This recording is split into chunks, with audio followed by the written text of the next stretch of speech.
Bonnie, what type of Don Bell will people expect from this movie? Okay, sige, simulan na natin yung pag-dive sa tayo sa wakas. We've all seen the trailer na sobrang ganda. Doon muna tayo sa trailer. How was it like returning to your past characters? Kasi binuhay niyo ulit Yes. sina Bingo and Caroline and everyone.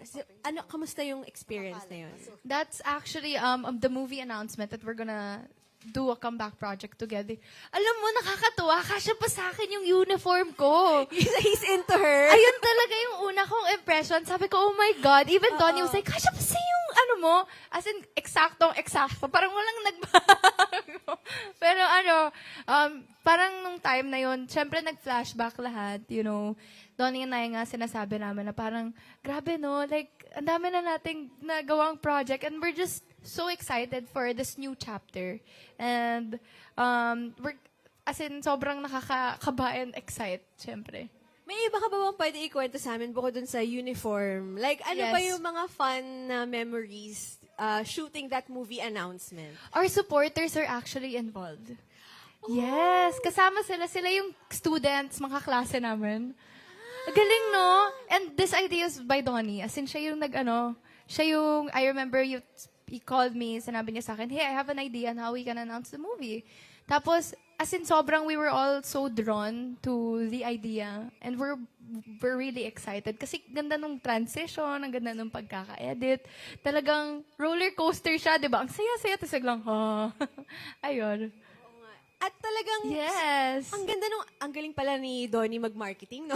Ang galing niya. Na-curious lahat, na parang, ay, oo nga, no? Tsaka parang biglang nabalik kami dun sa journey nyo bilang Don Bell. Tapos, oo nga, ano na ba tong next? Ano tong tayo Yes. sa wakas? So, doon na tayo pumunta. What can you share with us as of now tungkol sa tayo sa wakas? Wait lang po, 5 seconds. Kasi syempre movie announcement pa lang, di ba?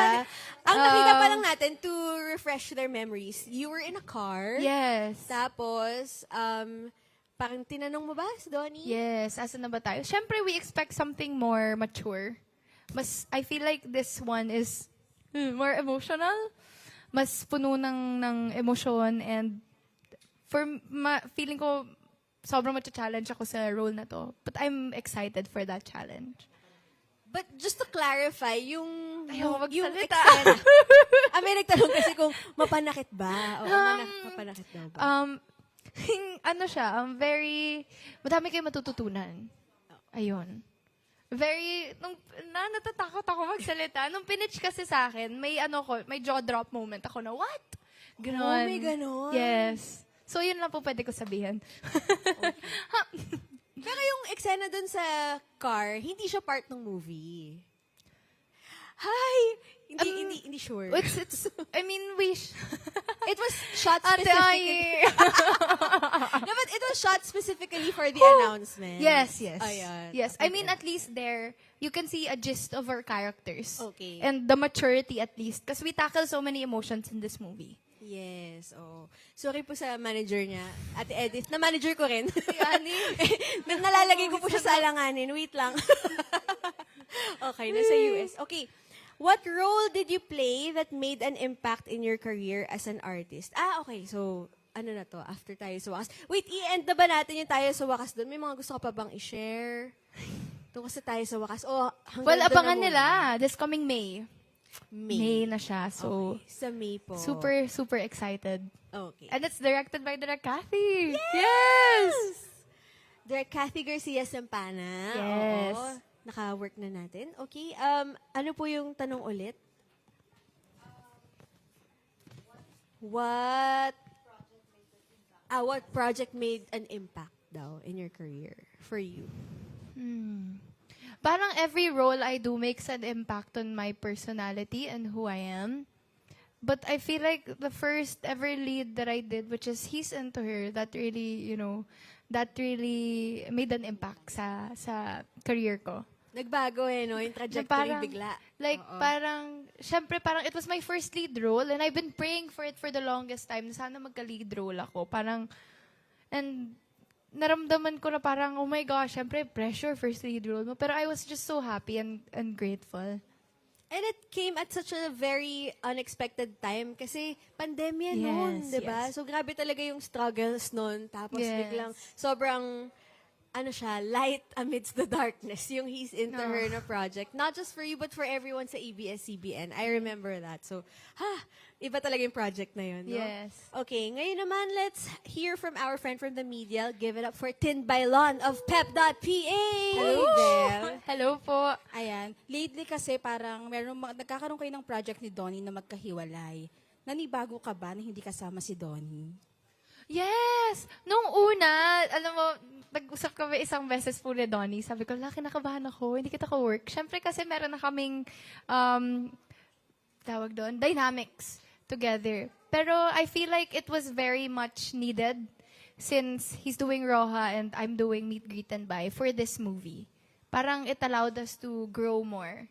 So, and parang mas makikita mo yung maturity. Siyempre, parang mas nag-grow kami. So, hopefully, yung movie na to, mas mabigyan ng justice yung story and yung characters po. Napag-uusapan niyo ba yun na kunyari si Donnie, magkaroon siya ng ibang kapartner, kunyari sa Roja, tapos ikaw sa ibang project? Well, kasi we're very open naman to, we've spoken about showing support as long as it's for the growth of each other. So, whether that's working with each other or with someone else or apart, as long as the other person grows. And that's what I love about us is that we're really supportive of each other and we're very open about it. Dito tayo sa wakas, meron ka bang nakitang kakaiba sa isang Donnie Pangilinan? Kasi 2025 last year pa yung last nyo, di ba? Sorry po. So, meron ka bang bagong nakita kay Donnie? Sa Tayo sa Oo, Wakas? Tayo sa Wakas. Di ba po kami nagsushoot? Teaser pa lang. Pero now, nakikita ko yung, alam mo, I feel with Donnie kasi all the more I work with him, I can see more how dedicated he is with his work. Kitang-kita mo yung puso tuwing nagtatrabaho siya. Even up to that teaser, talaga yung so hands-on. And he never fails to surprise me and us, actually. Sa mga ideas niya, he never runs out of ideas. He's the most spontaneous person you know. And syempre, parang naging blessing siya for me and blessing sa lahat ng supporters namin.